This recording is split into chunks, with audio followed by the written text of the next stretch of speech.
Welcome to today's special event, Talks for Good, Youth Mental Health Post-COVID and Strategies for Support. From all of us here at Walden University, we thank you for taking the time out of your day to join us. On the screen in front of you, you'll see the main presentation, a chat window, and a section for submitting questions and answers. You can size these windows as you see fit, so feel free to set them to your comfort level as we move along. The chat window is an area for you to connect with fellow attendees. To submit questions for the panelists, please use the Q&A window. With those items out of the way, it's my pleasure to introduce today's moderator, Dr. Christy Jenkins. Hello, everyone, and welcome to tonight's programming, Talks for Good. I'm so excited to have you all here tonight. I am your moderator, and I am a core faculty member here at Walden University in the Clinical Mental Health Counseling Program. I have been working with survivors of abuse for the past 26 years, essentially in the inner city with folks who could not afford services unless they were free. And so I know, my heart knows how incredibly important this topic is this evening for all of us and all of us who have joined together on this panel. And so what I'm going to do next is I'm going to introduce you to our panel members. So I'd like to start out with Daniel Gillison Jr., and he is the Chief Executive Officer of NAMI, the National Alliance on Mental Illness. Dan Gillison brings expertise in nonprofit leadership and a passion for advocating for people with mental illness. Before coming to NAMI, Dan led the American Psychiatric Association Foundation, where he was responsible for strategic planning, personnel management, board communication, and oversight of public education programs and outreach, and formulating strategic alliances and partnerships to further their mission. Dan has over 30 years experience and has previously held leadership positions. He also holds a BA from Southern University and A&M College. So welcome, Daniel. We're so excited to have you here tonight. Our next panelist is Carlette Matuire, and she is a counselor at heart with a business professional's mind. She integrates her foundation in communication as well as her experience in the private sector, healthcare, and education with therapeutic approaches to help clients meet their counseling goals. She's a licensed professional counselor, professional school counselor, and certified compassion fatigue professional. Don't we all need one of those right now? She holds a bachelor's degree in corporate communication from the University of Texas at Austin and a master's degree in counseling from Prairie View A&M University.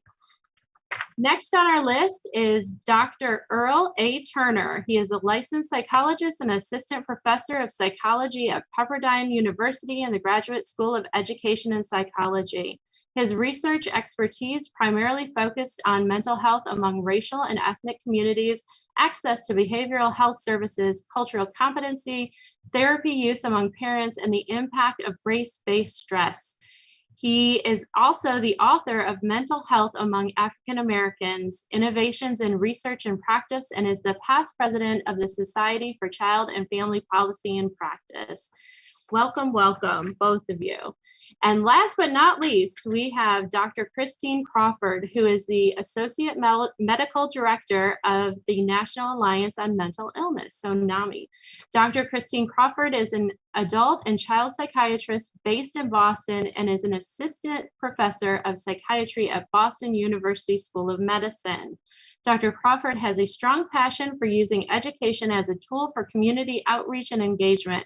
She has authored multiple book chapters on mental health disparities and sociocultural issues within psychiatry, as well as made appearances on a number of media outlets where she has discussed various topics within mental health. Welcome to this absolutely established panel. We are so blessed and lucky to have you all here today. So excited. So I'm not going to waste anyone's time here, and I am going to open some of these questions up to the panel. So feel free to jump in. And I would start out, my first question that everybody is really curious about: what are the risk factors that expose adolescents to mental health issues?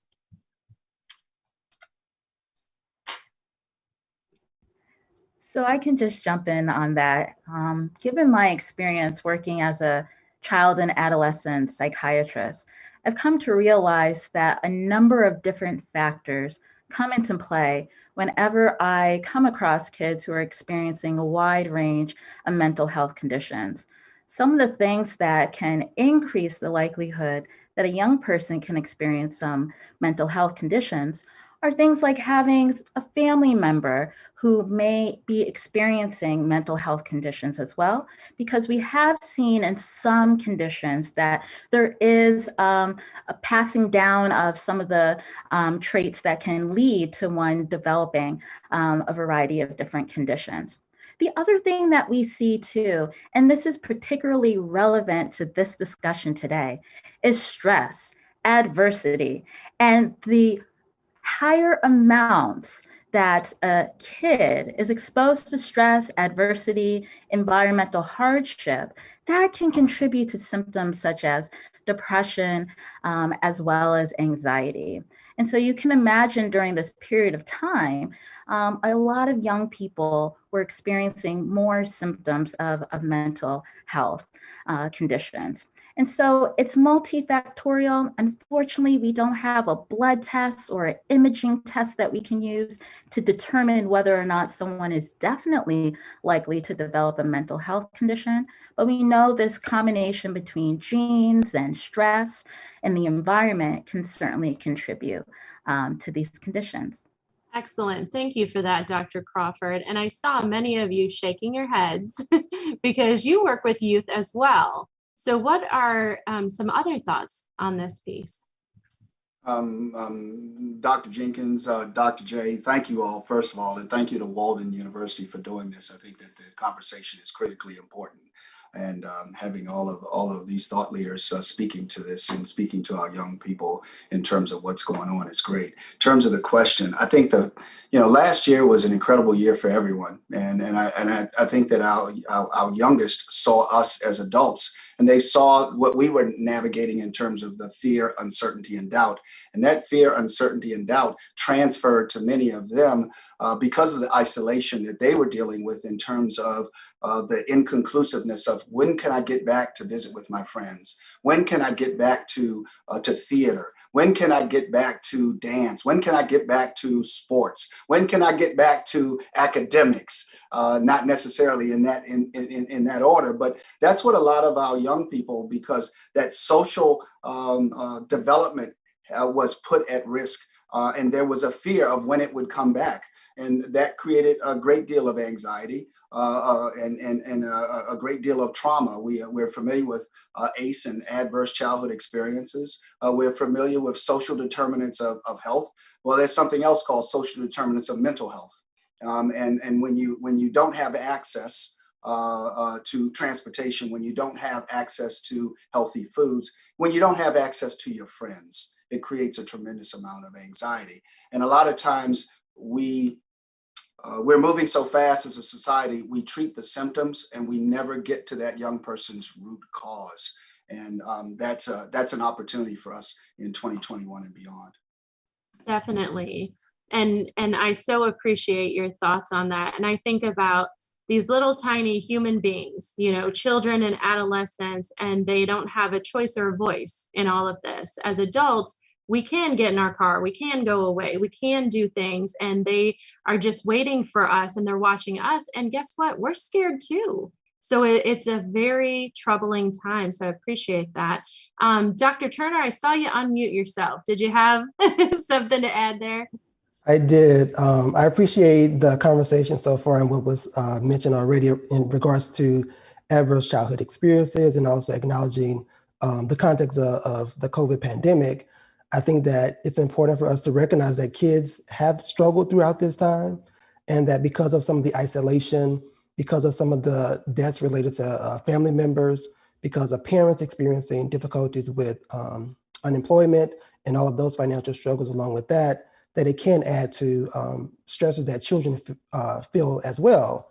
But I also wanted to add a different perspective to that in terms of the risk, that we also want to be mindful of the protective factors and the resilience that contributes to their maintaining some level of mental health during this time as well. So I don't want parents to hear all of this information and be completely overwhelmed about the fact that they themselves, as well as the kids, have experienced a whole host of issues over the last year, and that they may be struggling because many children may also be coping quite well, given the opportunities to have more contact with family members because they have been, at home together. And so I do want us to sort of recognize the protective nature of how sort of that support that some children have experienced during this tremendous difficult time has also fostered some sense of hope and resilience for them. Dr. Turner, I wanted to piggyback on what you were saying regarding that, because I feel like the pandemic gave some of our students an opportunity not just to look for the helper, but to be the helpers themselves. We saw so many of them galvanized to start their own versions of food drives and clothing drives and handing out masks and creating them. And I think that that was so inspiring for adults to see that, we think that it takes these big systems of change to be a helper. And the youngest among us were showing, hey, it don't take all that. You just set up a little stand in front of your home and you can become a helper.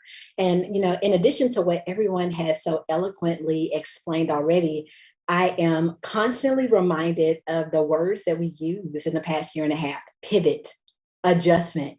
And I've given quite a few talks where I've explained to people, guess what? Adjustment disorder is in the DSM-5. And they look like, really? That's a thing? Yeah, it is. And so, we were starting to hear the word, well, we need to pivot. We need to pivot so much. Like, I don't know about you all, but I was hearing that screeching noise on a basketball court, when the tennis shoes have that hard stop. Every time somebody said, oh, we got to pivot, that's all I heard in my head. And so I just think about the number of pivots that our students had to make during this time. And then let's not forget about the social injustices that they were seeing and the political unrest that was on center stage. And, we didn't have anywhere to go. TV was front and center. And we didn't even have those, regular distractions of life where it's like, oh, we'll turn off the television and the news, we'll get to that later. And yet I saw students protesting with their parents and with their loved ones and really wanting to be a beacon and a voice of change. And so I'm so grateful, Dr. Turner, that you are discussing the duality, right, of the experience that we've had. And so I'm going to piggyback off of that and say many parents are so concerned that exactly what you said, like maybe something's wrong with my child, maybe something's wrong. And so what would you say is the difference, and how can you tell the difference between what's a normal reaction to a very unnormal situation, which is the pandemic, and what is actually mental illness?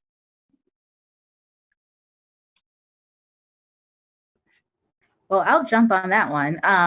And so it's such a challenging thing to differentiate what's normal, what's just typical teenage behavior, and what is a direct response to the situation at hand and whether or not it's problematic. What often I tell parents is that if you notice that a child's symptoms, their mood, the way they're interacting with people, is getting in the way of their ability to do basic day-to-day things, then that's an area of concern. If they're having problems eating, if they're having problems with their sleep, they're not getting up in the morning to shower, brush their teeth, if they're not interested in socializing, and this goes on for an extended period of time, then that's an opportunity to talk to your kid, to understand a little bit more about what's going on and what's behind some of the behaviors, moods, and actions that you're seeing. And that could be a signal to reach out to your child's pediatrician to let them know that you have some of these concerns, because there are things that we can do. There are interventions that we could put in place very early on, such that a kid doesn't have to continue to experience these symptoms, to feel isolated and feel alone and carrying all of this burden and hardship on their shoulders in terms of experiencing mental health conditions. There are things that we can do. And oftentimes people like to wait until things get real bad. But I encourage people, as soon as you see some of those signs, it's okay to talk to the pediatrician, get some help and support so that you can provide the best care for your kid. Absolutely. I want to add to that. I feel like I've been using this platform, Zoom, for so long, and I still can't find my mute button.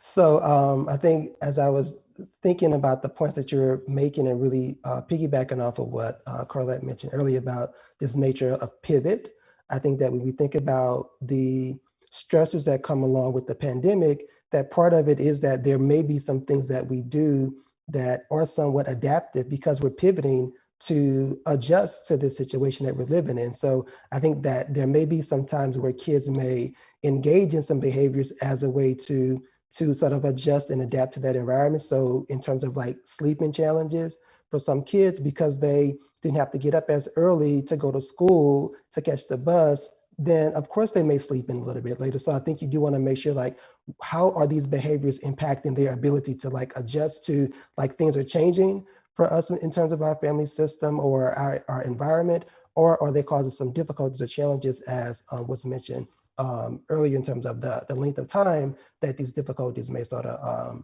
linger. Dr. Turner, once again, see, you just speaking my language because my other role is professional napper. And, you know, I give classes, right, on what it's like to restore with a good nap. And so what I would like to add, you know, to what both you and Dr. Crawford have shared is also, you know, as parents, when you are receiving recommendations regarding your child, and whether that comes from the school counselor, whether that comes from your pediatrician, don't just sit on those things and say, oh, you know, it'll go away. That's nothing. You know, there are so many times where I've said to a parent who is, quite frankly, just been afraid, right? Afraid of knowing what the answer will be. And they say, you know what, Ms. Matara, no, this is not the case. And I say, great. So go and have them assessed so that you can prove yourself to be right. There's nothing wrong with that. And so, you know, when you're receiving these recommendations, you know, parents, please take them seriously. They are not done so lightly and without just thoughtfulness regarding both you and your child, right? Your entire family system. And so that's just, you know, what I'd like to offer to that question. And that's such an excellent point too, because parents do tend to delay following through on some of those recommendations. And for some parents, they could have worries or fears or concerns that if something were wrong with their child, then that's a reflection of them being a bad parent. And what I say to parents is that because your child is experiencing depression, anxiety, or what have you, that doesn't mean that you didn't do a good job parenting. You are actually being a good parent by seeking out the help, by actually having these conversations with the pediatrician, being open and receptive to some of these recommendations. But it's hard to know that as a parent that whoever you're going to see isn't going to judge you. And so really want to emphasize the point that this is about just taking good care of your kid. It's no judgment on you, but I can imagine that that could be a pretty significant barrier for a lot of parents. And so let me jump in here and say, let me flip the script on y'all. Okay, they know they want to get help. Okay, and they've been told we're 6 months out on a psychiatrist. Now what do? Because that's how it's going down all over. I know in my city, in order to get an appointment, you're 3 months out to see a therapist. You're even further out to see a psychiatrist. What are parents supposed to do during a pandemic when those resources are so scarce?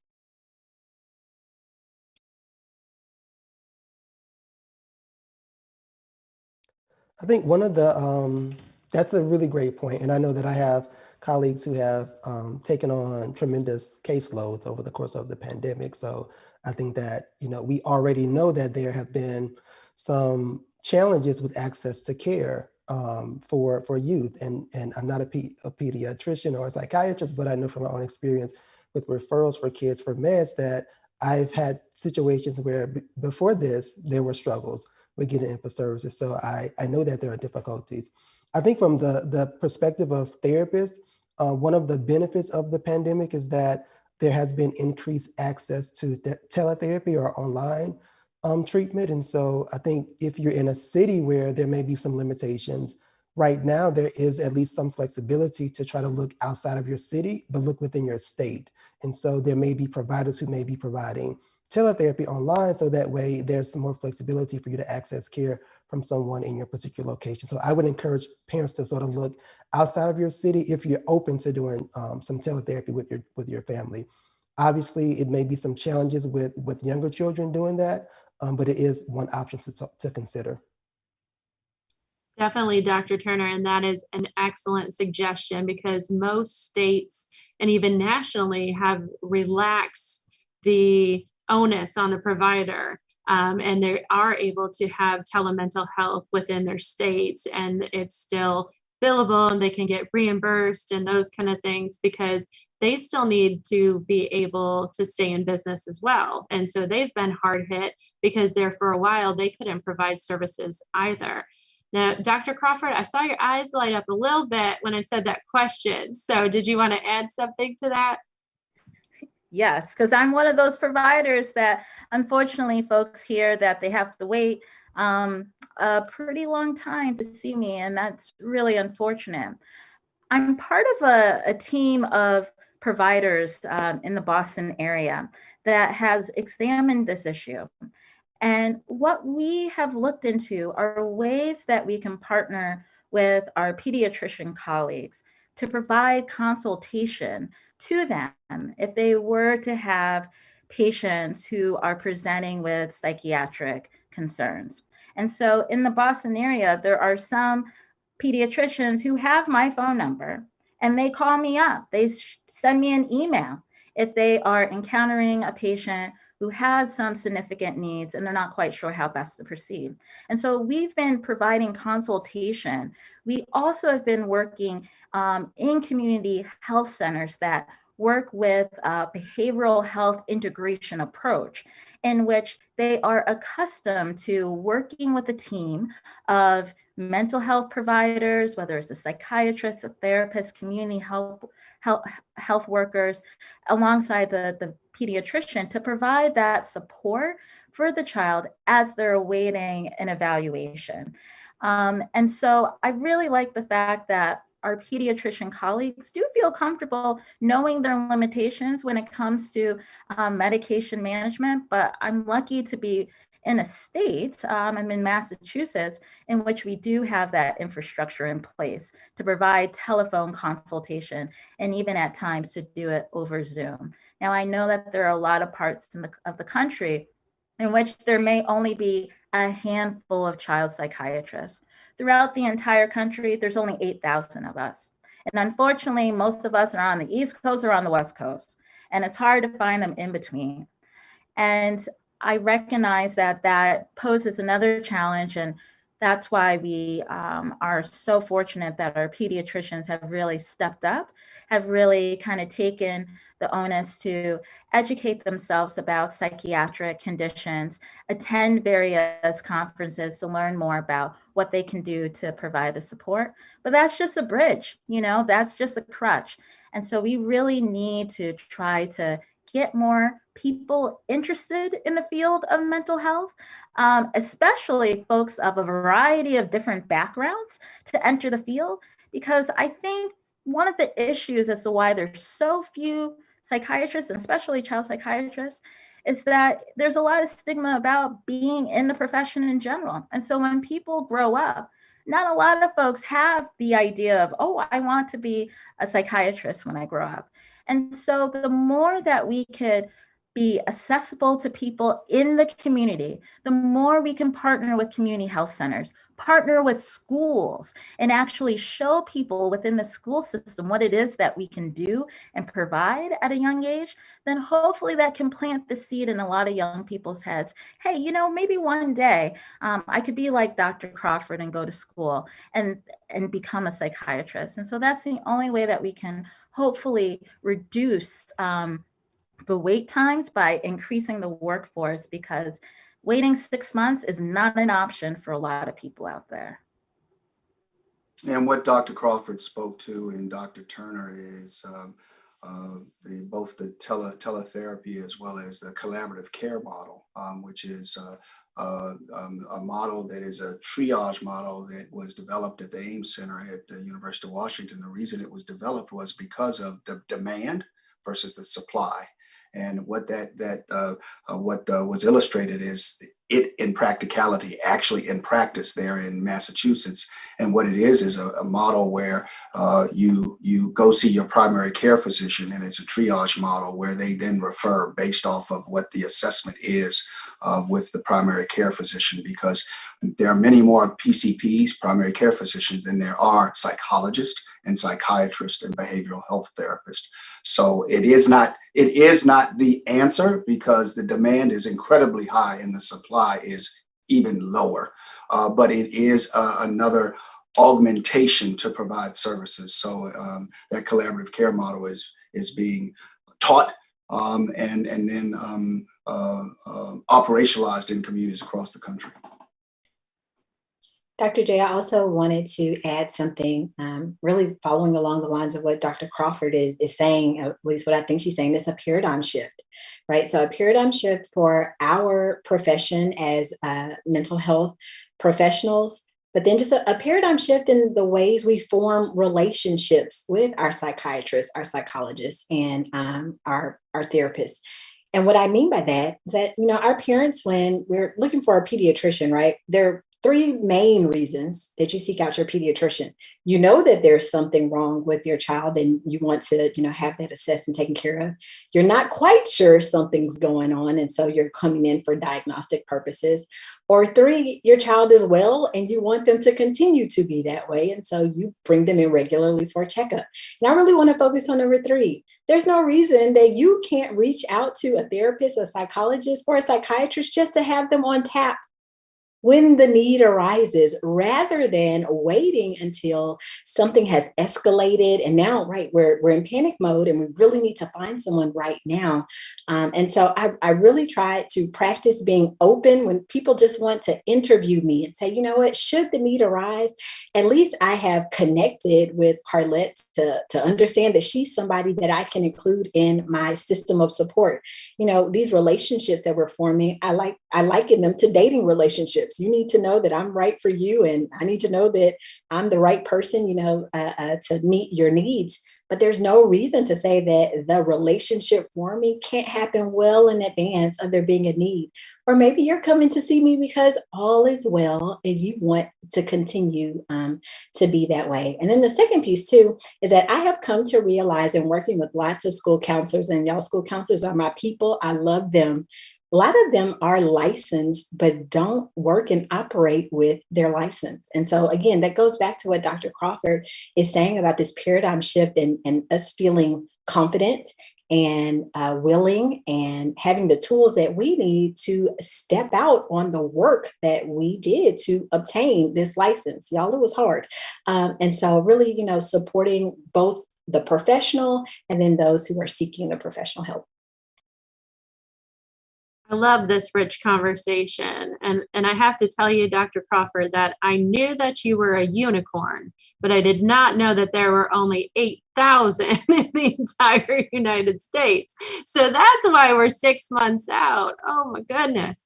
I love all of this rich conversation and how we're having this giant paradigm shift in considering all of the pieces, because this isn't a one-size-fits-all situation either. I mean, this is dependent on the person and on the family and on the community.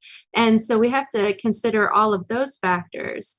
One last question before we go into Q&A, I would like to ask is, what can I do to support my child if I know that they need help, they're unwilling to get help or unwilling to go back to school or regular life now that things have opened up?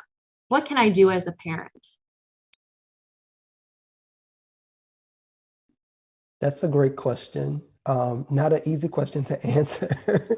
But I think just sort of based on the things that we've talked about today and the need that we know is going to exist as we sort of transition back from the pandemic restrictions is that we need to be flexible with kids. I think that oftentimes as adults, like we know that things have to go a certain way and we're like, hey, let's get on board, let's get it done. And kids don't always work that quickly in terms of that change. And so I think we need to be flexible. We need to give grace to kids about that. And we want to be supportive. So be present with the child throughout this struggle. I think being able to have open dialogue and conversations about the shift that's occurring, the anxiety that they may be experiencing, the discomfort about, going back and entering spaces where they have to mingle with their friends that they haven't seen in a long time. All of those things are going to take some time for kids to readjust. And so I want parents to just sort of keep in mind, and for teachers as well, to really understand that they need to support kids throughout that transition. I loved what you said right there. Just give them some grace. I mean, none of us have ever been through this before and had children during a period of time of a giant pandemic, and just allowing them to be and to feel and to be who they are is so incredibly important. Who else? Yeah, Dan, I think the balance on that as well, building off of that, is let's think about us as adults in our workplace. Our workplace has changed, and you have adults that used to love to go to their workplace and what Carlette said about the pivot. We all had to go virtual, pivot to being virtual. And you now have adults that are saying, and these were adults that loved the interaction of others, and they loved the social structure inside of their workplace. But there's adults that are saying they don't want to go back. And so there's grace there for those employers to say, this employee is doing a great job virtually, let me give them some grace. So we need to be able to apply the same to our young people in terms of thinking about the same thing that they've been through, that we've been through, and how we're trying to address it. So I think there's some merit there in terms of, wait a minute, I'm kind of dealing with that myself from the standpoint of what's changed. And can I get some time to transition back into this new world? And some children will need to transition in a different way than what we may want for them. So I think that that's just a powerful phrase, and give them grace. So kudos, Dr. Turner. Yeah. And I would say too, part of that grace is having the conversation about the transition back well in advance of the night before the first day of school. You come and sit on the bed and like, look, darling, have that conversation well in advance, because there are some opportunities when you start the conversation early. Maybe you can reach out to your school and say, hey, my child is struggling with the idea of returning. Is it possible for me to just walk the building with them so that they become reoriented with the hallway, with the sound of a locker slamming, right? That could be off-putting for a child that hasn't heard that. Or I even think about our 6th grade students, right? Or 5th grade students who are going to the 6th grade. Some of them have never experienced being in a middle school building before. And some of our 8th grade students who transition to 9th grade, the same thing. And so they're going to these very large high schools. And so there's nothing wrong with picking up the phone or, reaching out to your local school to say, is it possible for, me to come into the building with my child to help support them? Start practicing the routines that are going to be established in the fall now. So, don't wait until 2 days before school is start to say, okay, right, now's the bedtime and when we need to start winding down and getting the house ready. There's nothing wrong with having your child walk through an experience of what that's going to be like. And then at the end of it, right, they're safe. They haven't gone back to the school yet. Then you give them an opportunity to process their feelings with you. Where did you feel anxious? What made you feel okay? What adjustments do we need to make so that when the actual day comes, both you and me feel supported? Yes, Carla, I agree with everything that you're saying. And I would like to add too, is that we also need to adjust our expectations for what the fall will look like. For a lot of kids, when they go back to school, it's going to seem to them like everyone else is doing okay. They're going to look around themselves, in the classroom, and everyone's smiling and happy. But we need to teach our kids that just because things on the surface seem like they're going okay with other kids, that doesn't necessarily mean it's always the case. And so what I encourage kids to do is to be able to recognize how they're feeling inside, to feel comfortable sharing that with someone else, about their worries, about their fears, about their anxieties, about how the transition is difficult, rather than bottling it up inside because you don't want to be the only one who is struggling, right? Because chances are, I imagine that a lot of kids in that same classroom will be having the same difficulties and struggles as well. And I also tell the parents to adjust their expectations too, because a lot of parents may be under the false assumption that, oh, they're going back to school, they're going to be super excited about it, it's going to be great, and it's going to be a fantastic year. But to be able to accept the fact that it may have its highs and its lows, and that's all right, because people are readjusting, kids are readjusting to this. And so it's not going to be a straight line, it's going to fluctuate. And so providing the child with the space to be able to experience all the different feelings that they may have is really important and critical. And it's going to be an interesting fall. And I really like the idea of preparing for it and starting early to reduce kind of these significant highs and lows that they may experience in the fall. Excellent. So as we're moving throughout the hour, now we're going to make a shift and we're going to hear from audience members. So they have many questions for you all. And so the first question is, are there any studies or resources regarding the possible long-term effect of large periods of isolation, social disruption, and underlying anxiety about getting COVID or getting sick in general?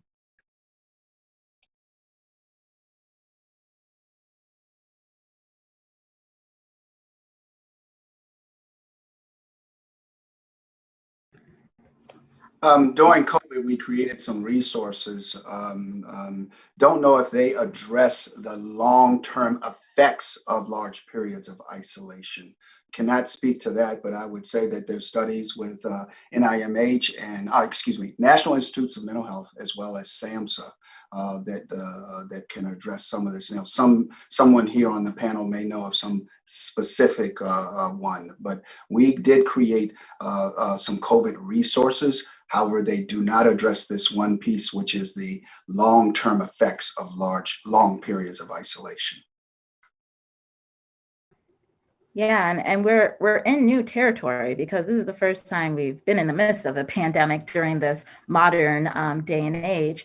And what's interesting too is that even though children did and adults experience periods of isolation, social distancing, there were still periods of time in which people were actually quite connected. You know, Dr. Turner had mentioned earlier on how now you have kids who are spending a lot more time within the home with their family. They may not have the peer interactions that are so important during this period of development, because we know that young people having those peer relationships is critical to their development. And so there isn't a lot of data to know what it will actually look like due to COVID-19 because people were connected via social media, via, video games that they may play and all the communication that they do with that. And so even though people weren't leaving their homes, they were still finding areas and ways to still remain connected and engaged. The other thing to touch upon the topic specifically about the anxiety kind of related to COVID, there is more, and I've noticed this with some of the kids that I see in my office, a little more awareness about how vulnerable we all are, and to know that things can change very quickly. And as adults, we never really had to experience that quick pivot, but children now know what it's like to lose and experience trauma. And it was a universal thing that everyone went through. Everyone can now relate to having significant disruptions, losing a loved one, missing out on various activities. And so I can imagine that young people now realize that life is precious, that they are vulnerable. The sense of invisibility may not be as fully present as it probably was pre-COVID. And so I can imagine that there's more of a heightened awareness about how precious life is. Just to maybe add to that a little bit, and as was already mentioned, I think it's going to take us some time to get that data in terms of the long-term impacts of it. But I know that Mental Health America did a survey over the last year to look at, some rates of screening related to symptoms of anxiety and depression.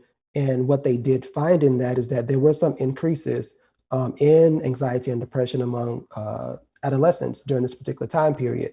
Obviously, we don't know how much of that is directly connected to COVID, but it does at least show that there are some increases. Additionally, the data also noted that for LGBTQ plus youth, that there were also some increases in rates of suicidal thoughts during that particular time period.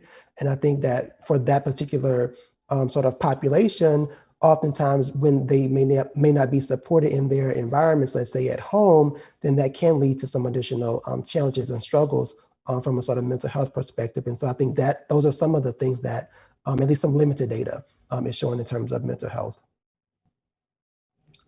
Definitely. And we don't, go ahead, Dr. Crawford. And I also just want to mention that 2020, there was a lot going on. We had the pandemic.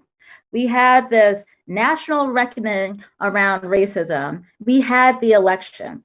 And so there were so many confounding factors, so many things that could have contributed to these increases that we see in rates of depression. It was a challenging year. And so I think it's really going to be interesting to see how the data plays out, because there were so many different factors at play that had a direct impact on people's mental health. Yeah, building on that and talking about the study from Mental Health America, we have a helpline, and year over year, we saw last year a 65% increase in calls to our helpline, and where the helpline calls were on different topics the previous year. Last year, the topics absolutely changed, and they became the top two: depression and anxiety, with a 65% increase. The other thing that we saw during this year of what I refer to as this great year of fear, uncertainty, and doubt was frontline wellness workers, what we call essential workers. Those were hourly workers that all of a sudden the label changed to essential. Many of those workers being labeled essential workers come to work or lose your job. And more important than that, they needed that job, and they lived in multi-generational households in many of our communities. And that impact on someone that may have had a pre-existing condition that essential worker may be exposing their loved one to from the standpoint of COVID. That anxiety and that fear is just incredible. And when you look at what did occur in terms of 600,000 lives, and you look at the communities where a lot of those were realized, if you will, that's multi-generational households, and it's something that we will see over time from the standpoint of the impact. Yes, and we don't know what we don't know, and we're still in this. Not every single state has fully opened up. We are still receiving COVID cases every single day, and so we won't have this information for quite a while, I think, to know the true absolute impact of this. Also, I want to remind the audience members that we have some of these really great resources on our resource list in the platform. So make sure that you check that out as well. Another question here: are there different signs for children of different ages that we want to look for that may indicate that they're experiencing mental health difficulties? That's a great question. I'm sure that Dr. Crawford may want to add to this. I think there are. So the simple answer to that is that they are. I think we also want to recognize that kids are going to developmentally show different things. So from the standpoint of thinking about like younger children, I think one, they may not cognitively process a lot of things. And so they may, their functioning is going to sort of mirror what your functioning is as an adult. So if you are coping in an unhealthy way or you are stressed out, those things may begin to sort of show up in how the child is going to behave. You can also see younger children have regressions in behavior. So if they were previously, let's say, toilet trained, now they're having more accidents or they're having more difficulties, with sleeping, then those may be some things that you may notice in terms of regressions in behaviors among children. And then adolescents, I think, we oftentimes think of it as a difficult time period where they may have some changes, biologically that may contribute to some mood fluctuations as well. But if you notice that they're more irritable, they're more introverted than they typically are, they don't want to spend time with the family or their friends, then those may be some signs that you may want to sort of ask them about and talk with them to have some more conversations to get a better sense about how this is impacting them. And just to add to that point from Dr. Turner, is that for a lot of young kids, especially kids who are in elementary school or even younger, they may not yet have the language to be able to describe what they're experiencing internally. They may not have the language to describe what it is like for them to process their environment and all the stress that's related to them. And so the way that some young kids process that information is that they may have what we refer to as externalizing behaviors, basically a fancy word for describing acting out behaviors. So they may be more oppositional, they may be yelling more, they may be more defiant, they may be more aggressive with their peers. And I mention that because oftentimes when we see kids in the classroom who are exhibiting such behaviors, people are quick to label them as, well, that's a difficult kid, that's a problem child. But what I encourage people to keep in mind, especially as we enter this new year, this new academic year post-pandemic, for us to be more curious about some of these disruptive behaviors, because that could be the only way that the child knows how to convey to the adults around them that they're under stress, that they are in distress. And so I just want to highlight that fact in our younger kids. And we may see it in some of our adolescents as well. So Dr. Crawford, that's exactly what I was going to say, that I work with 13-year-olds all the way up to 65. And some of our adults may not have a fully developed emotional vocabulary to accurately convey what's happening with them. And so, for those of you who are in the workplace, you may see some of the very same things that Dr. Crawford and Dr. Turner just described in a more adult version. And I encourage you not to be put off by that or, look at that individual as, what's wrong with them, but take the same trauma-informed stance of what's happening here and what can I do to support that individual, whether that's a teacher, a principal, your colleague that you work with in a professional setting. Some of these things that have been described aren't just for our younger children. We have to teach and train how to develop an emotional vocabulary to convey those things that are happening with us. And, for some of us, we've been practicing our pain for quite some time. And so we have to learn new behaviors and then unlearn some. Yes, and when I'm thinking when Dan had said earlier about depression and anxiety and the huge amounts that I personally have seen, I've done about 405 diagnostic assessments over the past 2 years. Every single one has either spiked depression or an anxiety, and that's child or adult. So when you talk about not having the language, nobody does, and they don't understand what's happening to them. But the same thing is happening to our children and our adults. And that's why it's so important, like you've all said over and over again during this panel here to have those conversations. We can't expect that, oh, well, Chucky, you're going to school tomorrow. Good luck to you. Suck it up. Buttercup, you're on your way. And having those conversations like, hey, 2 weeks, you start school again. What's that going to look like? Like you said, going to school, walking around. What are your feelings? What are you feeling in your body? We do that a lot as counselors, as psychologists, as psychiatrists, as mental health professionals.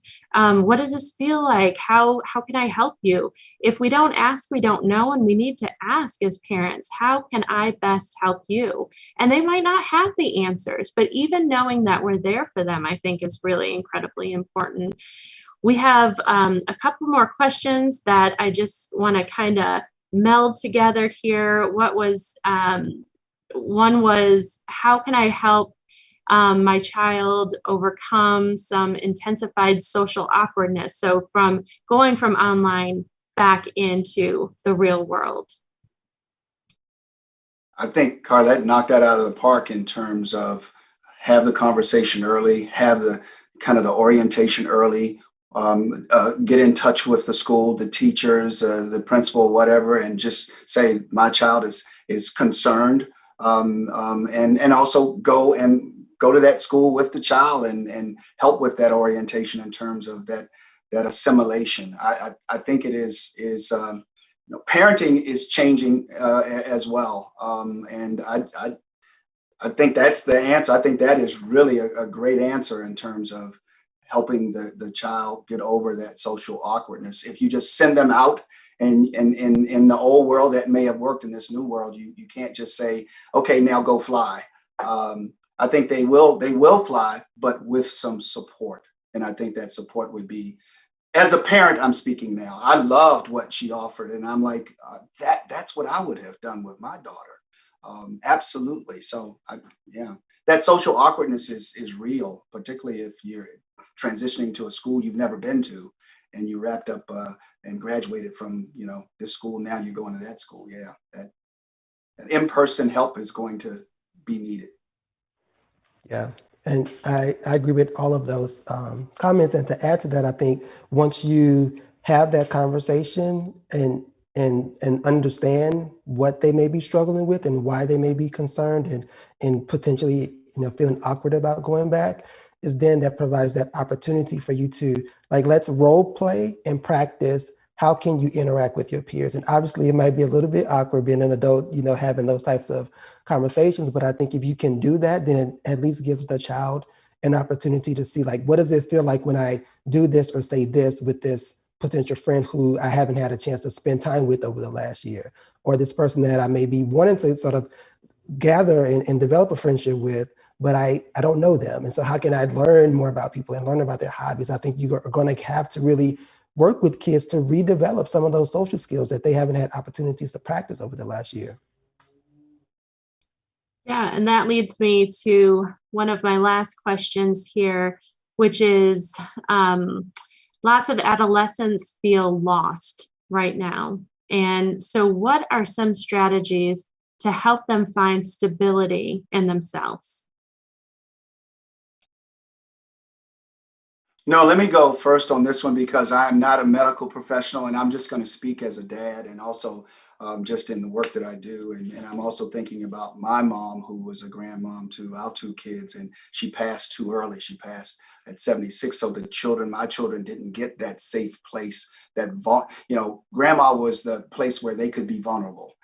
She was the safe place to have that conversation. So I would say that it's more of how do we as parents create that safe place where we can still have those expectations of them being their best, but we share our vulnerability and tell them that we're feeling lost too, that we're going through things. I mean, I think I don't know, I'm speaking as a parent, it's sharing your vulnerability to possibly open up the dialogue so they will talk.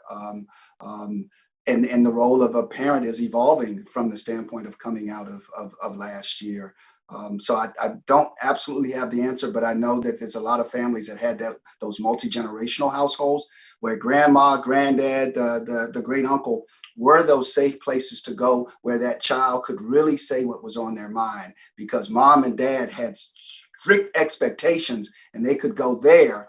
And now with that void gone in many of those houses, that parent now has to pivot and be more than just the parent from the standpoint of directing them. So I just think being vulnerable and being honest and open can really open some doors. I'm speaking as a parent. I think you did well. I love to remind people that authenticity begets authenticity. And I have found that parents want their children to open up and talk to me about what's going on. But then there's no expectation of you doing the same in front of them. Where are they going to learn how and see the modeling for how to express themselves and develop that language, the emotional vocabulary, that language? And so, I, like Dan just said, encourage parents, be vulnerable before your children. And granted, we understand that you'll do things that are age appropriate and for what they can handle. But once again, just authenticity begets authenticity. And so if you're looking for an authentic experience from your children, create one. I love that. Go ahead, Dr. Crawford. Very lucky to have you, Carlette. You're amazing, amazing. One other piece that I'll add, especially for the adolescent who feels lost, what I encourage folks to do is to find ways in which they feel as though they have a sense of control over something. This whole year felt like it was completely out of control. There was so much uncertainty. And not being able to feel like you can tolerate uncertainty can lead to anxiety. And so what I encourage people to do is to find ways in which you can have a sense of control over your day-to-day. And so whether that's creating a schedule, some kind of structure for you during the day is incredibly helpful. Now that we're in the summertime and then kids are going to go in school in person, I encourage people to try to establish some set of a routine that they can follow day in and day out. And when they have that routine in place, perhaps they can add on things to give them all the tools that they need to succeed during the academic year. So during that schedule, you can build in a visit to the school, to walk around the outside of the school, to reacquaint yourself with the school. You can build in an activity with a peer. You can structure in or schedule in time to pick up the phone and call a friend who you haven't seen in a year and a half. And so I just encourage people to find ways to build in routine, structure, and then add in all these different experiences so that when September rolls around, you would have already gotten your feet wet in terms of various social situations, such that you're now able to climb into the pool and not feel overwhelmed by it. Thank you so much for that, Dr. Crawford. And I just want to take a second and thank you, Carlette, Dr. Turner, Daniel, and Dr. Crawford for being with us today on this Talks for Good. It's been an incredible, enriching experience. And so that concludes our session today. And I'd like for everyone to please watch for upcoming events that you can definitely be a part of and lots of new opportunities. Thank you all so much for being a part of this. And we thank you here at Walden. Have a great day.